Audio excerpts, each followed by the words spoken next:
देख रहे हैं गुजरात की बात और मैं हूं आपके साथ रश्मि त्रिवेदी। तो आइए करते हैं चर्चा गुजरात में होने वाली कुछ अहम और बड़ी खबरों पर।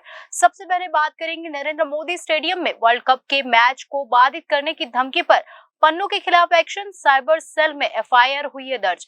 वहीं दूसरी ओर बात करेंगे कच्छ में 800 करोड़ रुपए के लावारिस ड्रग्स बरामद, एफएसएल जांच में हुई कोकीन की पुष्टि। आगे गुजरात की बात में बात होगी नर्मदा के सरांबा में बजरंग दल की शौर्य जागरण यात्रा पर हुआ है पथराव, आगजनी की भी घटना हुई है और आगे देखेंगे उसका वीडियो। वही आगे बात करेंगे केंद्रीय गृह मंत्री अमित शाह करोड़ों रुपए के विकास कार्यों का उद्घाटन करने के लिए आज गुजरात का दौरा करेंगे। वही आगे चर्चा होगी G7 देशों के प्रतिनिधि मंडल ने सूरत में हीरा उद्योगों का किया है दौरा।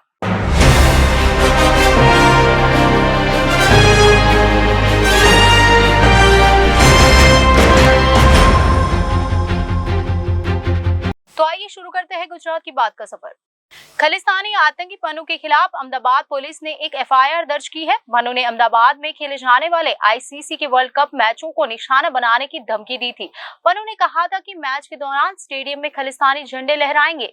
धमकी भरे मैसेज के बाद पुलिस ने एफआईआर दर्ज की है। आइए जानते हैं पूरा मामला। खालिस्तानी आतंकवादी पन्नू के खिलाफ अहमदाबाद साइबर सेल में एफआईआर दर्ज की गई है। पन्नू ने अहमदाबाद के नरेंद्र मोदी स्टेडियम में खेले जाने वाले भारत पाकिस्तान मैच में गड़बड़ी फैलाने की धमकी दी थी। पन्नू ने प्री रिकॉर्ड मैसेज भेजकर धमकी दी थी। इस धमकी भरे वीडियो में पन्नू ने कहा था कि पीएम मोदी आप शहीद निज्जर हत्या के जिम्मेदार है और सिख फॉर जस्टिस इस हत्या का बदला लेगा। पन्नू ने ये भी कहा था कि 6 अक्टूबर को अहमदाबाद में होने वाला वर्ल्ड कप मैच हमारा टारगेट होगा। पन्नू ने इससे पहले भी 15 अगस्त और G20 को धमकियां जारी की थी। तब दिल्ली पुलिस ने कुछ लोगों को अरेस्ट भी किया था। पन्नू ने धमकी भरे मैसेज में भारत पाकिस्तान मैच को निशाना बनाने की बात कही है। तो वहीं अहमदाबाद पुलिस के साइबर सेल ने पन्नू के खिलाफ मैच बाधा डालने की धमकी को लेकर एफआईआर दर्ज की है।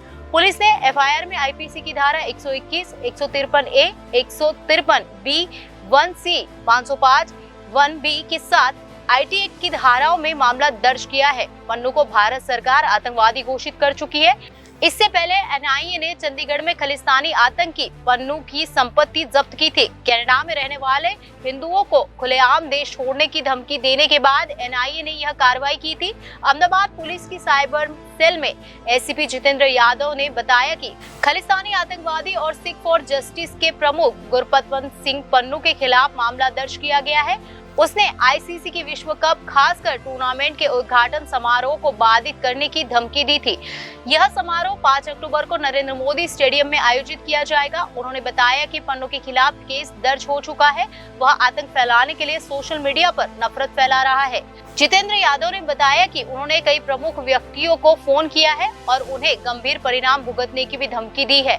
वह देश की एकता और अखंडता को खतरा पहुंचा रहे हैं और उसी का संज्ञान लेते हुए हमने उसके खिलाफ केस दर्ज किया है। पुलिस के मुताबिक कई लोगों को यूके फोन नंबर +447418343648 से कॉल आई, जिसमें आतंकवादी द्वारा पहले से रिकॉर्ड किया गया ऑडियो मैसेज चलाया गया। पन्नू द्वारा धमकी भरा कॉल सोशल मीडिया पर वायरल हो गया है। कनाडा में रहने वाला पन्नू भारत में प्रतिबंधित संगठन एसएफजे का प्रमुख है। उसे 2020 में वांछित आतंकवादी के रूप में नामित किया गया था। यह भी कहा जा सकता है कि वह इस समय अमेरिका में है। अहमदाबाद साइबर क्राइम में एक फरियाद दाखिल की गई है, जो कि हमारे सरकार तरफ से फरियाद दाखिल की गई है, जिसमें हमारे टेक्निकल टीम के सब इंस्पेक्टर द्वारा ये फरियाद देने में आई है। इस फरियाद में ये उल्लेख किया गया है कि एक प्री रिकॉर्डेड वॉइस मैसेज है जो अहमदाबाद के बहुत सारे नागरिकों के मोबाइल पर फ्लैश हुआ था, और उस मैसेज के अंदर जो एक हमारे देश से आतंकवादी जाहिर किया गया है गुरपतवंत सिंह पन्नू, उसके वॉइस के अंदर एक मैसेज है जिसके अंदर जो वर्ल्ड कप का इनॉग्रेशन है 6 अक्टूबर को अहमदाबाद शहर के नरेंद्र मोदी स्टेडियम में, उसके अंदर वो लोग डिस्टर्बेंसेस लाएंगे, वहाँ पर अपने काले कलर के झंडे फहराएंगे और उस मैच को वर्ल्ड टेरर कप के नाम से ये लोग बताएंगे, और जो उनका एक साथीदार है निज्जर करके, उसका भी ये मरने का बदला लेंगे। इस प्रकार का एक पूरा एक मैसेज इन लोगों ने बना के यहाँ के नागरिकों पर भेजा गया है, जिसके आधार पर हम लोगों ने साइबर क्राइम में ये फरियाद दाखिल की है। और इसमें हम लोगों ने सेक्शन 121A, 153K, 153 ख, 505, 120B, जो IT एक्ट है उसकी 56F और अनलॉफुल एक्टिविटीज प्रिवेंशन एक्ट का सेक्शन 16(1) के आधार पे हम लोगों ने ये फरियाद दाखिल की है और इसमें अभी तक कोई अरेस्ट नहीं है। हमारा इन्वेस्टिगेशन जारी है। गुजरात के कच्छ जिले के पूर्वी हिस्से यानी गांधीधाम जिले में ड्रग्स की बड़ी बरामदगी हुई है। कच्छ जिला पुलिस ने 80 किलोग्राम ड्रग्स की बरामदगी की है। इसकी कीमत अंतर्राष्ट्रीय बाजार में 800 करोड़ रुपए आकी जा रही है। पुलिस ने जिस ड्रग की बरामदगी की है ये सभी प्रतिबंधित श्रेणी में आते हैं। पुलिस को यह सफलता गश्त के दौरान मिली। पुलिस ने बरामदगी के बाद यह फॉरेंसिक जांच के लिए भेज दिया, जहां ड्रग्स होने की पुष्टि हुई है। पुलिस के अनुसार शुरुआती जांच में इस ड्रग्स के कोकीन होने की बात सामने आई थी। पुलिस के अनुसार समुद्र के तट पर यह ड्रग्स लावारिश पड़ा हुआ था। एफएसएल की जांच में इसके कोकीन होने की पुष्टि हुई। कोस्ट गार्ड और स्थानीय पुलिस के साथ मिलकर दूसरी एजेंसियां आगे की कार्रवाई कर रही है।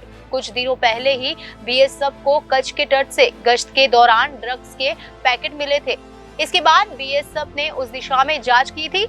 पिछले दिनों पूर्वी कच्छ पुलिस गश्त पर थी। इस दौरान पुलिस को यह मात्रा लावारिस हालत ड्रग्स की बरामदगी हुई। कोकीन की इस बड़ी खेप को किसने भेजा? इन कोकीन की मौजूदगी वाले ड्रग्स को किसने मंगवाया? पुलिस और दूसरी एजेंसियां इन्हीं बातों का ध्यान में रख जांच कर रही है। महीने भर पहले गृह मंत्री अमित शाह ने कच्छ की निगरानी के लिए नई पोस्ट का उद्घाटन किया था और बॉर्डर की सुरक्षा का जायजा लिया था। गुजरात सरकार श्री की तरफ से तथा राज्य के पुलिस महानिदेशक श्री की तरफ से ड्रग्स की जो गैरकायदेसर प्रवृत्ति है उस पर कड़क कार्रवाई करने की सतत सूचना मिलती हुई है। उसी कार्रवाई को देखते हुए जो रेंज आईजी सर उनकी तरफ से कच्छ पूर्व जिले पुलिस को इसमें ड्रग्स की प्रवृत्ति को नाबूद करने में कड़क कार्रवाई करने के आदेश थे।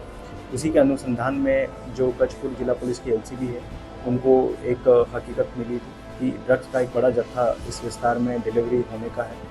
उसी इंफॉर्मेशन को देखते हुए पुलिस की अलग अलग टीम्स जिसमें एलसीबी, एसओजी तथा local police B division police station Gandhidham की टीम्स को इसमें एक्टिवेट करने में आया और इन्हीं विस्तारों में खास करके पुलिस द्वारा कॉम्बिंग एक्सरसाइज और ह्यूमन सर्विलेंस उसके साथ साथ एरिया ट्रैकिंग की एक्सरसाइज कंटिन्यूसली इसमें करने में आ रही थी। और उसी चीज़ को देखते हुए आज पुलिस को सुबह इसमें इन्फॉर्मेशन मिली कि पर्टिकुलर एरिया में ड्रग्स का कंसाइनमेंट का होने की संभावना है। और उसी आधार पर पुलिस ने उस एरिया की सर्च की और उसमें पुलिस को कोस्ट एरिया से कोकेन का जो है ड्रग्स का कंसाइनमेंट मिला। उसमें लगभग 80 किलो के अराउंड जो है ये कंसाइनमेंट था, जिसमें पुलिस को इसमें पकड़ने में सफलता मिली है और पुलिस की जो है ये केस के आधार पर आगे की इन्वेस्टिगेशन अभी चालू है। नर्मदा जिले की सेलाम्बा में बजरंग दल द्वारा आयोजित शौर्य जागरण यात्रा पर पथराव की घटना सामने आई है, जिसके बाद सेलाम्बा में आगजनी की घटना भी हुई है और बहुत अफरा तफरी भी मची। इससे जुड़ा वीडियो हम आपको बताएंगे। नर्मदा जिले के सेलाम्बा में बजरंग दल द्वारा आयोजित शौर्य जागरण यात्रा पर पथराव की घटना सामने आई है, जिसके बाद सेलाम्बा में आगजनी की घटना हुई है और अफरा तफरी मच गई है। यात्रा कुईडा गांव से सेलाम्बा तक शुरू हुई। सेलाम्बा नर्मदा में बजरंग दल शौर्य जागरण यात्रा प्रारंभ हुई, जहां कुछ धार्मिक लोगों ने यात्रा पर पथराव कर शांति भंग करने की कोशिश की। इस घटना के बाद मामला गंभीर हो गया और सेलाम्बा में आगजनी की घटनाएं भी हुई। यह घटना तब हुई जब बजरंग दल कुईडा गांव से सेलाम्बा तक वीरता पूर्वक यात्रा पर निकला था। घटनास्थल पर पुलिस के आला अधिकारियों का भी काफिला। घटना की सूचना मिलते ही जिला डीवाईएसपी, एलसीबी और एसओजी की टीम सेलाम्बा पहुंची और स्थिति को नियंत्रित करने के लिए प्रयास किया। हालांकि स्थिति अधिक तनावपूर्ण होने पर पुलिस को आंसू गैस के गोले छोड़ने के लिए मजबूर होना पड़ा, जिसके बाद जानकारी सामने आ रही है कि पूरा मामला शांत हो गया है। अब इस पूरी घटना के बाद घटनास्थल पर पुलिस का बड़ा काफिला तैनात कर दिया गया है। मंजूसर गांव में कल सांप्रदायिक झड़प भी हो गई थी। गौरतलब है कि कल भी वडोदरा जिले में पथराव की घटना हुई थी। वडोदरा के सावली तालुका के मंजूसर गांव में सांप्रदायिक झड़प की घटना सामने आई। मंजूसर के वाघेला पालिया इलाके में दो गुटों के बीच पथराव हुआ। मंजूसर गांव में गणपति की भूत भगाने की यात्रा के दौरान पथराव हो गया। पथराव से लोगों में भारी गुस्सा दिख रहा है। हिंदू संगठनों में नाराजगी देखी गई है। पूरी घटना को लेकर हिंदू संगठन गुस्से में है। हिंदू संगठनों ने घटना की सीसीटीवी फुटेज की गहन जांच की मांग की है। साथ ही पथराव करने वाले तत्वों के खिलाफ सख्त कार्रवाई की गई है। गृह मंत्री अमित शाह आज से 3 दिवसीय गुजरात दौरे पर आ रहे हैं। आज रात 10 बजे अहमदाबाद एयरपोर्ट पर वो पहुंचेंगे। अमित शाह अहमदाबाद में 1651 करोड़ के कार्यों का शुभारंभ करेंगे। अमित शाह अपने निर्वाचन क्षेत्र गांधीनगर में होने वाले विभिन्न कार्यक्रमों में शामिल होंगे। केंद्रीय गृह मंत्री अमित शाह आज से 3 दिनों के लिए अहमदाबाद दौरे पर जा रहे हैं। उनका 29 सितंबर यानी आज रात 10 बजे अहमदाबाद एयरपोर्ट पर उतरने का कार्यक्रम है, जिसके बाद 30 सितंबर को 4 जिलों यानी भदाज, ओगनज, सरखेज, जगतपुर में लोकार्पण कार्यक्रम में शामिल होना है। इसके बाद केंद्रीय गृह मंत्री अमित शाह 1 अक्टूबर को सुबह 10 बजे दिल्ली लौटने वाले हैं। जहां केंद्रीय गृह मंत्री अमित शाह आज से 3 दिवसीय गुजरात दौरे पर आ रहे हैं। आज रात 10 बजे वो अहमदाबाद एयरपोर्ट पर पहुंचेंगे। अमित शाह 1651 करोड़ के कार्यों का शुभारंभ करेंगे। अमित शाह अपने निर्वाचन क्षेत्र गांधीनगर में होने वाले विभिन्न कार्यक्रमों में भी शामिल होंगे। कल शनिवार को पूरा दिन गांधीनगर समेत अहमदाबाद के सरखेज, भदाज, ओगनज, जगतपुर में नए तालाबों की परियोजनाओं का शुभारंभ किया जाएगा।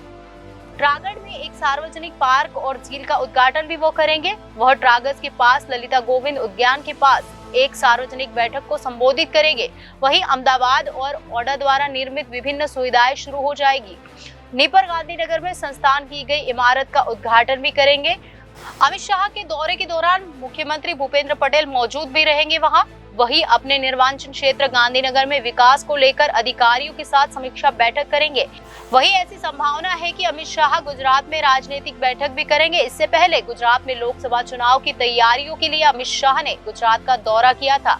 पश्चिमी क्षेत्रीय परिषद की बैठक में अमित शाह मौजूद थे। इसके बाद एक बार फिर वे गुजरात दौरे पर जाने वाले हैं। संभावना है कि वह बीजेपी कार्यकर्ताओं से लोकसभा चुनाव पर चर्चा करेंगे। G7 देशों के प्रतिनिधिमंडल ने सूरत में हीरा उद्योगों का दौरा किया। इस दौरान उन्होंने छोटी इकाइयों से लेकर बड़ी फैक्ट्रियों का दौरा किया है।